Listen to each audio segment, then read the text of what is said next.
I can't believe that guy. He just cut in front of me. You've reached Talking with Dr. Terry, 180 seconds to a better you. This is message number 60. I'm Dr. Terry Wurzbacher, and this call is dedicated to all of you since you've hung in there with me for 2 whole months. I truly appreciate it. When I get to 100 days, I'm going to be like all the politicians and discuss my first 100 days. So hang in there for at least 40 more. Almost like Lent, I guess. But then you need to keep listening, as I intend to keep these calls going through my Tennessee trek in July. That, my friends, should be very interesting.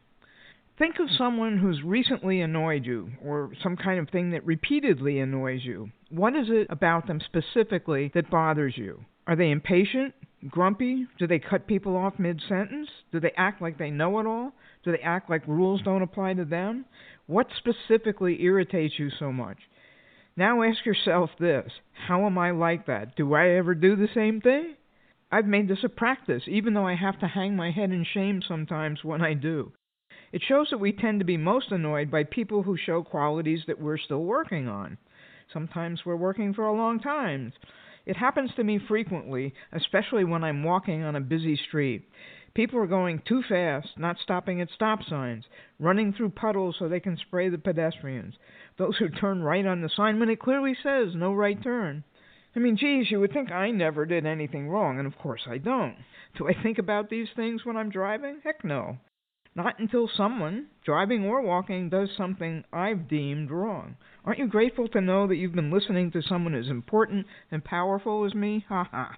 I love what Debbie Ford says. It's kind of like having electrical sockets on our chest.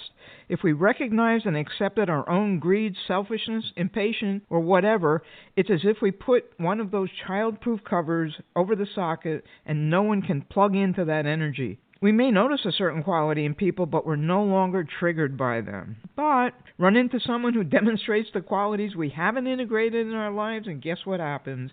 They plug into that socket. There's no cover on that one. We find ourselves frustrated once again. The solution is fairly simple, and that's a relative term. Notice when you're being especially critical of other people. Know that you're just observing something within yourself that you need to address. Consider this an opportunity to grow. Don't throw it away. Pay attention to it and see what you need to correct it. Count these fingers that are pointing back at you. Go to your own lectures and ask, how am I like that?